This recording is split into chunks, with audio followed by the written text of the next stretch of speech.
हमारे साथ हैं पूर्व जिला प्रमुख जो अभी हाल ही में अपने बेटे की दिल्ली में शादी करके आए हैं। और आपको बता दें, अभी 3 दिन पहले जो रेवाड़ी में वाकया हुआ था विराट हॉस्पिटल में, उसको लेकर के भी मेन शादी वाले दिन इनकी प्रतिक्रिया आई थी और कहीं ना कहीं गुस्सा इनका फूटा था कि किस तरीके से कोरोना बेकाबू हो गया है और देश के हालात और स्थिति किस तरीके से भयावह हो गए हैं। तो तमाम जो विपक्ष के लोग हैं उनमें गुस्सा है, सरकारें कहीं ना कहीं पूरी तरीके से फ्लॉप हो चुकी है।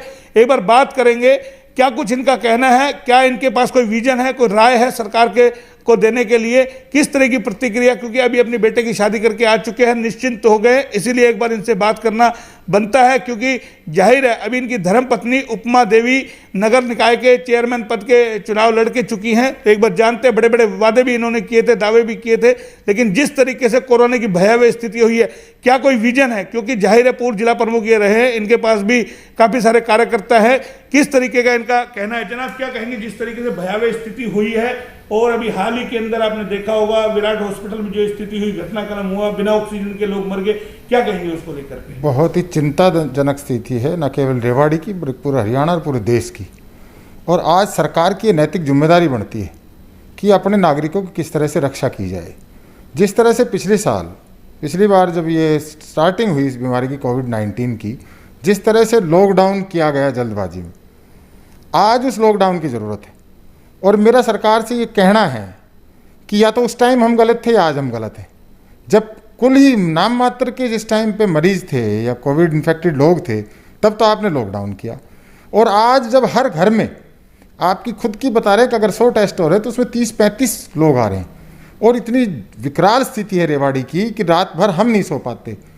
अभी भी थोड़ी देर पहले किसी को ऑक्सीजन सिलेंडर, किसी को बेड दिलाने का प्रयास, और जो भी मेडिकल के स्टाफ के लोग हैं, चाहे डॉक्टर्स हो, हमारी नर्सिस हो, चाहे हमारा सफाई कर्मचारी भाई हो, चाहे हमारी पुलिस हो, इवन अब तो मिलिट्री को भी उसमें कहीं ना कहीं झोंका जा रहा है, और चाहे कोई भी स्वयंसेवी संस्थाएं, सारी इससे इन्फेक्टेड हो चुकी है। डॉक्टर खुद बीमार हो रहे हैं, उनके स्टाफ बीमार हो रहे हैं। और जब एक स्टाफ मेंबर उनका बीमार हो जाता है तो 4 बेड पे कहीं ना कहीं 4 पेशेंट उससे महरूम रह जाते हैं जो उनको सुविधा मिलनी चाहिए। तो आज सभी थक चुके हैं। आज इसका सही मायने में किसी के पास अब कोई है नहीं। तो अपनी तरफ से मेरी ये सरकार से प्रार्थना है, रिक्वेस्ट है, माननीय प्रधानमंत्री महोदय से भी, हरियाणा सरकार से भी, कि आप इसका रोड मैप बनाइए और जल्दी से जल्दी, अगर इस चेन को तोड़ना है, वैक्सीनेशन हो रही है, साथ के साथ लोगों को कोरोना भी हो रहा है, तो दोनों तरफ से अब हम यूँ चल रहे हैं। और एक समय आएगा जब हम यूँ टच हो जाएंगे कि लोगों को वैक्सीनेशन भी हो जाएगी पूरी, और हमारे को जो कोरोना से जो एक एंटीबॉडी बनेगी वो भी बन जाएगी। उसका जो बीच का जो गैप का समय है, हम उसमें कैसे कम से कम लोगों की जान जाए। आज शमशान घाटों में जगह नहीं है, ना गुड़गांव में, मैंने रेवाड़ी में बहुत ही भव्य स्थिति है। तो उसको जान माल के और नौजवानों में हो रहा है। 29 साल का एक जम्मू का लड़का यहाँ 6-7 दिन से बहुत बुरी कंडीशन में है, कोई बाहर के हैं। सबकी जो पोजीशन है, 18 साल के नौजवान की डेथ हो रही है। मेरे 3-4 वकील भाइयों की पिछले दिनों डेथ हो गई, कल परसों। हमारी जो रेवाड़ी ज़िले की स्थिति वो बहुत ही नाजुक और दयनीय स्थिति में है। तो आज जो ये भी जो 10-15 दिन का समय है, मेरी सरकार से प्रार्थना है कि आप 2-4 दिन के लिए कहिए कि हम 2 तारीख से, 3 तारीख से, 4 तारीख से पूर्णतः रूप से कर्फ्यू लगाएंगे, ना कि लॉकडाउन लगाएंगे।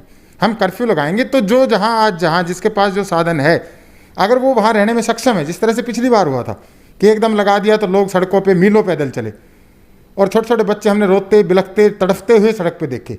वो ना हो तो उनको कहा जाए कि भाई आपके पास 5 दिन का समय है, 7 दिन का समय, अगर आपके पास साधन नहीं है तो हम साधन मुहैया कराएंगे आपको घर तक पहुंचाने का। ये सरकार की नैतिक जिम्मेवारी है। और नहीं, अगर आपके पास साधन है, चाहे कोई कंपनी में कर्मचारी है, चाहे किसी दुकानदार के यहाँ नौकर है, चाहे मेरे शोरूम में कोई काम करने वाला है, उसकी मालिक की भी जिम्मेवारी रहेगी। अगर वो उसको रोकेगा, उसका खाने पीने का, उसकी कोई दवाई की कोई और ज़रूरत उसको पड़ जाए, उन सब का प्रबंध करने की उनकी जिम्मेवारी रहेगी, जो उसके जिसके वहाँ वो काम करता है। एक मिनट, आपने कहा कि लॉकडाउन लगे या कर्फ्यू लगे, लेकिन सवाल ये उठता है सतीश जी, सलाह देना आसान है, लेकिन जो हैंड टू माउथ लोग हैं वो कहाँ जाए? पिछली बार आपने देखा होगा कितनी भयावह स्थिति रही, लोग सड़कों के ऊपर यानी कि मीलों पैदल चले। हालांकि समाज सेवी संस्थाओं ने बहुत कुछ किया, सरकारें बड़ी देरी से जगी, लेकिन अगर ऐसी स्थिति आ जाएगी कैसे देश निपटेगा? आपको नहीं लगता स्थिति फिर बेकार होगी? इसके लिए विजन क्या है? कोई ऐसा रोड मैप होना चाहिए या कुछ, कैसे उसको करेंगे? निश्चित तौर पे मोहनलाल जी, पिछली बार मैं रेवाड़ी नहीं, पूरे देश की संस्थाओं, चाहे गुरुद्वारे से लेके और अनेक संस्थाएं जो हमारे यहाँ रेवाड़ी में भी श्री श्याम सेवा मंडल और अनेक मंडल, हम भी उसमें एक छोटी सी हनुमान सेवा समिति, हमने भी छोटा मोटा जो हमसे बन पड़ा, हमने भी रेवाड़ी के अनेक बाबा पीर फरीद बाबा कई, मतलब उनका एक का नाम लगेगा कि हमारे को भूल रहा है, सब संस्थाओं ने जिस तरह से काम किया वो आज भी मेरे दिल में है, पूरे रेवाड़ी के लोगों के मन मस्तिष्क में है। नहीं लगता इस बार उनकी अर्थव्यवस्था है उन संस्थाओं की, वो कर पाएंगे? क्योंकि पिछली बार बड़ा भारी उन लोगों को नुकसान हुआ, काफ़ी खर्च उन लोगों का हो गया, देश की अर्थव्यवस्था पूरी तरीके से डगमगाई हुई है। आप देख रहे हैं तमाम हॉस्पिटलों में बेड की, ऑक्सीजन की किल्लत है, किस किस का करेंगे जिस तरीके से शमशान घाटों में लाशों के ढेर लगे? देखिए, रही उन संस्थाओं की अर्थव्यवस्था, ये हम सब लोग मिलके करते हैं, कोई एक निजी व्यक्ति नहीं करता, कोई एक अकेला व्यक्ति। संस्था का मतलब है सभी लोग, कोई एक व्यक्ति नहीं है, संस्था का मतलब एक व्यक्ति नहीं है, वो सब आज भी तैयार है। और रही सबसे पहले सरकार की जिम्मेवारी है, सरकार के पास पूरा सिस्टम है। जब इनके पास बड़े से बड़ी चुनाव की रैली के लिए आप 10 लाख लोगों को 1 घंटे के नोटिस पे इकट्ठा कर सकते हो, तो आपके वो कार्यकर्ता कहाँ है? जो किसी पार्टी के हो, मैं खाली कोई आज जिसकी सरकार उसकी बात नहीं कर रहा, मैं बात नहीं कर रहा कांग्रेस की, बात नहीं कर रहा बीजेपी की, बात नहीं कर रहा और कोई अनेक दल है उनकी, मैं कर रहा हूँ जो भी कोई राजनीतिक आदमी है, जो भी कोई सामाजिक आदमी है, उसके पास पूरा मैकेनिज्म है। और सरकार के पास है, सरकार पैसा डाले, जो बार बार मैं अब वो बात कहूँगा तो पता नहीं लोग दूसरा अर्थ निकाल लेते। पिछले दिनों से विपक्ष के लीडर, चाहे राहुल गांधी हो, चाहे कोई श्रीमान मनमोहन सिंह डॉक्टर साहब हों, उनसे इंटेलिजेंट डॉक्टर मनमोहन सिंह से आज तक इस देश में अर्थशास्त्री, उनसे समझदार व्यक्ति कोई नहीं हुआ है। वो भी कह रहे हैं कि जब तक आप लोगों की जेब में पैसा नहीं पहुंचाएंगे इतने काम नहीं चलेगा।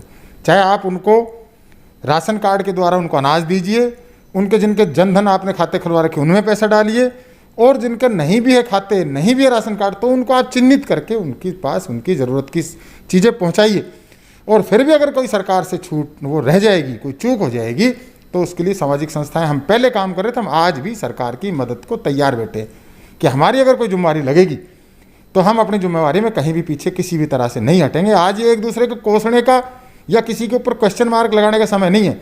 आज ये मानव जाति के ऊपर एक बहुत बड़ा संकट है, और ये इतना बड़ा संकट है कि अगर आज हम सब एकजुट होकर इससे नहीं लड़े तो शायद इस भारत देश का भगवान ही रखवाड़ा हो नहीं तो कोई है नहीं। आपको नहीं लगता आपको इससे पहल करनी चाहिए? आपके खुद रेवाड़ी के अंदर 10 से 15 हज़ार कार्यकर्ता हैं जो डेडिकेटेड है, आपसे जुड़े हुए हैं।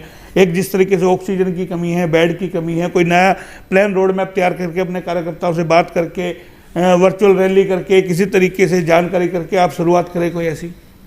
मैं लगातार, आज ये मैं आपके माध्यम से कहूँगा तो छोटी बातें हो जाएगी, लगातार जितना मुझसे बन पड़ रहा है मैं ऑक्सीजन का प्रबंध करा रहा हूँ, जितना मुझसे बन पड़ रहा है बेड का प्रबंध करा रहा हूँ, जितना मुझसे और भी कोई किसी की ज़रूरत है वो सब प्रयास कर रहे हैं और पूरी टीम के साथ कर रहे हैं। ऐसा नहीं है, आज ज़रूरत है सरकार की, जो मैं अपने यहाँ से शुरुआत करना चाह रहा हूँ कि हम 1 तारीख से 72 घंटे का अपने शोरूम को ऑफ रखेंगे कि 72 आवर्स 3 दिन के लिए है। 3 दिन के लिए, उसको फिर आगे बढ़ाएंगे, उसका रिजल्ट क्या आते हैं। और आज के दिन ये चेन तभी टूटेगी जब तक आपको ज़रूरी काम ना हो, जब तक आपको कोई इंपॉर्टेंट काम ना हो कि आपकी जान से ज़्यादा बड़ा काम है, तो आप घर से निकलिए, नहीं तो आपको घर से बाहर जाने की ज़रूरत नहीं है। मास्क ही वैक्सीन है। इस मास्क को मैं आपके सामने भी डबल उसमें पहने बैठा हूँ, एक मैंने सर्जिकल मास्क, एक इसके नीचे कपड़े का मास्क, और इसको पहनने के तरीके बार बार बताए जा रहे हैं। आज के दिन चाहे आप बेशक आपने वैक्सीन लगवा ली हो, आपने वैक्सीन लगवाइए। मैं भी यहाँ अब पूरे परिवार को, पूरे स्टाफ को, अभी मैंने डॉक्टर जो अपने यहाँ विजय प्रकाश जी उनसे बात की तो कह रहे हैं कि आप 1 तारीख तक हम 18 साल के लोगों को, क्योंकि हमारे एम्प्लॉय जो 18 साल के मतलब 45 से काफ़ी नीचे के हैं, तो हम आपको बता देंगे कि आपको कब का टाइम है, आपके यहाँ आके सारे मैक्सिमम लोग वैक्सीन लगवाइए, मास्क पहनिए, और घर से जब तक आपको कोई आपकी जीवन से बड़ा कोई काम ना हो इतने घर से बाहर ना निकलिए। ज़बरदस्ती घर से बाहर मत आइए। जो फ्रंट लाइन, जो आपके लिए वॉरियर्स है, जो आपकी लड़ाई लड़ते हैं, चाहे वो डॉक्टर्स हैं, चाहे वो आपके सामाजिक संस्थाएं, वो तो बेसिक काम करें, लेकिन जिसको काम नहीं है वो प्लीज़ प्लीज़ प्लीज़ अपने घर से बाहर नहीं आइए। चलिए, ये घर से बाहर। लेकिन एक और बड़ा सवाल है, पिछले दिन आपने देखा होगा रेमडेसिविर की दवाई जो है 2450 रुपये के इंजेक्शन 23,000 रुपये में बेचा जा रहा था। कुछ जो माफिया हैं या जो कालाबाजारी करने वाले हैं, क्या लगता है उनको लेकर के क्या कार्रवाई होनी चाहिए? क्या शासन प्रशासन को सख्त होना चाहिए? बीड़ी सिगरेट तक में लूट मची हुई है, 10 रुपये की बीड़ी की पुड़िया 150 रुपये में बिक रही है। तमाम लोग इस तरीके की हरकतें कर रहे हैं, उनको क्या संदेश देना चाहेंगे? आपके कार्यकर्ता क्यों नहीं उतरते? हम आपको ये कह रहे हैं कि आज जो लोग इन पैसे के लिए भटक रहे हैं ना कि ये पैसा मैं इकट्ठा कर लूँ, रेमडेसिविर का इंजेक्शन किसी को 15,000, 20,000, 50,000 का देख के एक बार जाके हॉस्पिटल का चक्कर लगाए। लोग नोटों की गड्डियाँ लिए बैठे हैं हॉस्पिटलों में, उनके लिए एडमिशन नहीं है। तो फैसला हो जाएगा, इन पैसे यहीं रखे रह जाएंगे। ज़रूरत है आज सद्भावना की, ज़रूरत है दूसरे का हाथ पकड़ के चलोगे तो एक चेन बनाओगे, मेरा हाथ वो दूसरा हाथ पकड़ेगा, दूसरा का तीसरे का, तो हम सब इस बाधा से पार चले जाएंगे। अगर आज हम इन गलत चीज़ों का गलत टाइम पे फ़ायदा उठाएंगे तो निश्चित तौर पे आप भी इस चक्रव्यूह में ज़रूर फंसेंगे। और सरकार की जिम्मेवारी है कि ऐसे लोगों के खिलाफ सख्त से सख्त कार्रवाई होनी चाहिए। जो भी आपके आईपीसी में जो धाराएं हैं वो लगा के, और उनकी कई दिन तो जजेस को भी उनकी जमानत नहीं करनी चाहिए। जिस तरह से माननीय हाईकोर्ट ने कहा, मैं तो कायल हो गया माननीय हाईकोर्ट का, कि ऑक्सीजन चाहिए चाहे चोरी करिए चाहे डाका मारिए, ऑक्सीजन दीजिए। आज हम ऑक्सीजन भी नहीं दे पा रहे, हम रेमडेसिविर इंजेक्शन तो जब दे पाएंगे। हमारे को 1 साल का समय मिला था, अगर उस समय हम ये सारी चीज़ें करते तो शायद बहुत बेटर सिचुएशन होती। आज उनको कोस नहीं रहा हूँ, लेकिन दुख है, तकलीफ़ है। और जब किसी के घर में 18, 20, 25 साल का नौजवान जा रहा है, उस माँ या उस पिता से पूछ के देखिए कि उसकी तकलीफ़ क्या है, कि आपके साथ क्या हुआ। उसको सबसे बड़ी तकलीफ़ है। और मैं कहूँगा कि जो बगैर बात की एक दूसरे की टांग खिंचाई कर, परमात्मा ना करे इनके घर में कोई ऐसी घटना हो। जिसके लगती है चोट वही जानता है भी मेरे साथ क्या हुआ। तो परमात्मा किसी का लाल ना जाए, किसी के कोई इंजेक्शन के अभाव में ना मरे, कोई ऑक्सीजन के अभाव में ना मरे। और हम सब एक दूसरे की मदद करें। मानवता जाति के ऊपर ये संकट है, ये कोई भारत के ऊपर नहीं, पूरी है तो पूरी दुनिया पे, लेकिन भारत पे ज़्यादा, क्योंकि हमारी सबसे ज़्यादा जनसंख्या है, 135 करोड़ के लगभग हम भारतवासी हैं। हमारे ऊपर सबसे बड़ा संकट है। और ये अपने आप को, ये इसको चेंज कर रहा है, ये जो वायरस ये अपने आप को चेंज भी कर रहा है। तो इसलिए सभी मिलके इस लड़ाई को लड़ें, और सब मिलेंगे तो जीत भी, सब मिलके लड़ेंगे तो जीत भी होगी। और अगर एक भी जान इससे जा रही है तो ऐसा लगता है जैसे हमारे घर परिवार का है। तो आपके माध्यम से सबसे यही है, सरकार से अपील है कि अगर कोई, मैं छोटा सा व्यक्ति एक रेवाड़ी से, सतीश यादव नाम का, अगर मेरी आवाज़ कहीं कोई सुन रहा हो और किसी कानों में चली जाए तो प्लीज़ कोई सिस्टम बनाइए इस देश को बचाने का। तो सुना आपने, सिस्टम बनाना होगा। जबकि जिला प्रमुख ने अपना संदेश दे दिया है कि 1 तारीख से 3 दिनों के लिए वो अपना शोरूम को बंद कर देंगे पूर्णतः, क्योंकि इनके लिए कमाने से ज़्यादा अपने कर्मचारियों की जीवन और जान यानी कि बड़ी प्यारी है, इसलिए। और उससे भी आगे अगर डेट बढ़ानी पड़ी तो बढ़ा देंगे। साथ ही सरकार को अपील कर रहे हैं कि किसी भी तरीके से आप कर्फ्यू लगाइए, इस पर सख्ती थोड़ा सा कीजिए, ताकि ये कोरोना की जो चैन है टूटे, भयावह जो स्थिति है वो किसी तरीके से खत्म हो। क्योंकि देश कहीं ना कहीं जिस तरीके से जो हालात देश के हो रहे हैं वो डरावने हैं। तो फिलहाल इतना ही, ये हमने आपको सीधी चर्चा कराई पूर्व जिला प्रमुख सतीश यादव जी से। लगातार हम इनसे इसी मुद्दे पे बने रहेंगे, विचार इनके सुनाते रहेंगे, लोगों को बताते रहेंगे कि आखिर किस तरीके से देश की भयावह स्थिति हो रही है और हमको एकजुट होकर के लड़ना पड़ेगा। कैमरा पर्सन पंकज के साथ मोहनलाल, HR न्यूज।